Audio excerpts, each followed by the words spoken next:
Orang yang memprakarsai berjabat tangan seperti ini mencoba memberi kesan kepada penerima bahwa ia dapat dipercayai, orang yang baik dan jujur.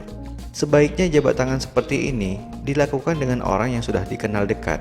Akan memiliki kesan yang berbeda jika berjabat tangan seperti ini digunakan kepada orang yang baru dikenal, karena akan membuat curiga oleh penerimanya dan menjadi hati-hati dengan niat orang yang memprakarsai jabat tangan seperti ini.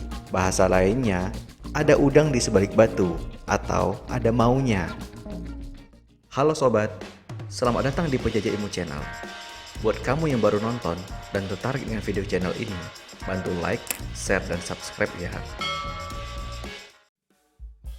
Kebiasaan berjabat tangan sudah menjadi bagian dari komunikasi nonverbal keseharian kita, seperti sedang bertemu orang lain, ketika selesai rapat, ataupun ketika di akhir sesi interview kerja.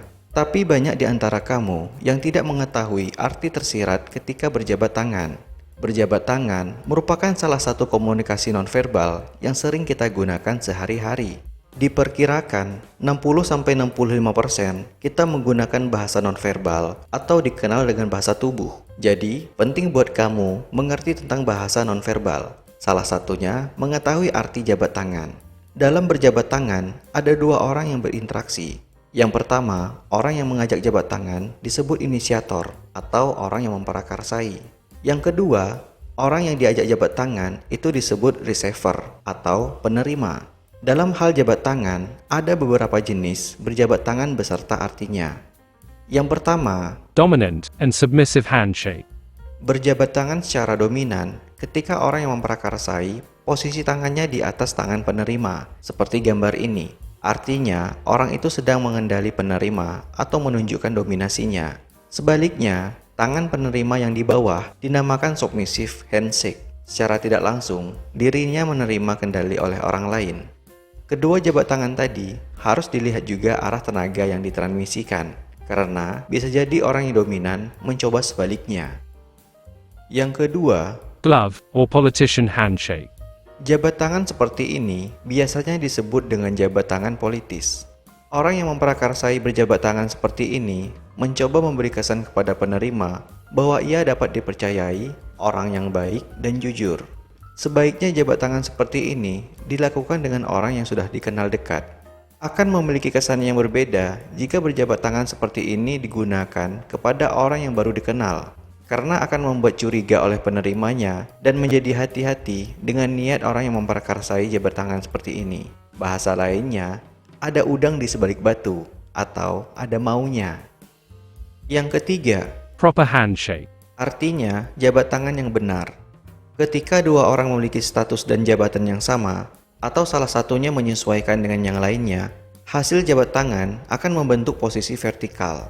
Karena keduanya akan mentransmisikan rasa saling menghormati dengan yang lainnya.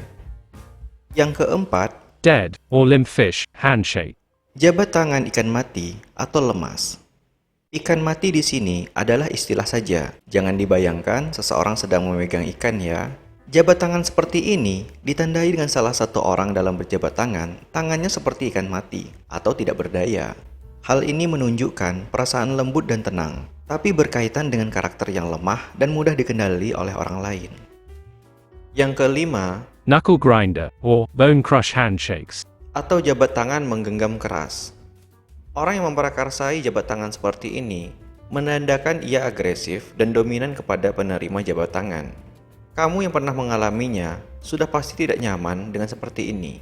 Buat kamu yang ingin menyeimbangkan posisi jabat tangan dengan tipe seperti ini, coba berikan penekanan secara tegas, tetapi tetap nyaman ke tangan orang lain. Dan lakukan juga kontak mata dan tersenyum pada orang itu, sebagai tanda bahwa kamu memegang kendali juga, dan ini akan membantu meredakan jabat tangan yang terlalu agresif. Yang keenam, double-handed handshakes.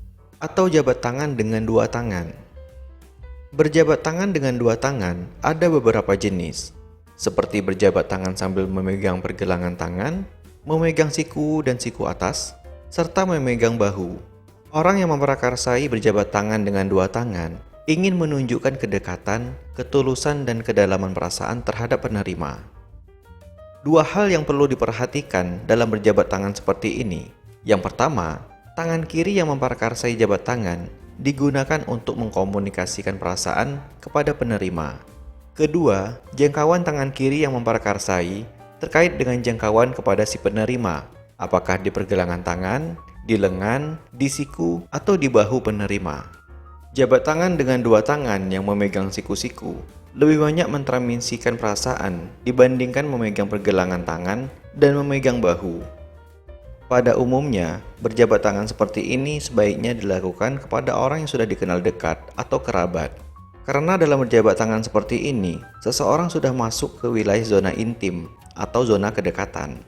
Pegangan bahu atau pegangan lengan atas memasuki zona intim dekat penerima dan mungkin melibat kontak fisik yang sebenarnya.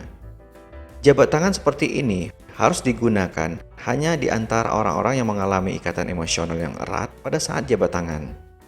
Jadi akan kurang sesuai jika dilakukan kepada orang yang baru dikenal, karena bisa jadi orang yang menerima kurang nyaman. Demikian sobat, beberapa jenis jabat tangan beserta artinya. Penjelasan tadi adalah gambaran umum, bisa jadi akan sedikit berbeda dengan budaya setempat, karena bahasa nonverbal juga dipengaruhi oleh perbedaan budaya. Setelah kamu mengetahui beberapa jenis jabat tangan, menurut kamu, bagaimana arti dari jabat tangan antara dua tokoh dunia berikut? Seperti jabat tangan Presiden Indonesia, Jokowi dengan Donald Trump, jabat tangan antar SBY dengan Lee Kuan Yew, dan bagaimana pula dengan posisi akan berjabat tangan antara Putin dengan Macron? Tulis di kolom komentar ya. Jangan lupa like, share, dan subscribe Penjajah Ilmu Channel.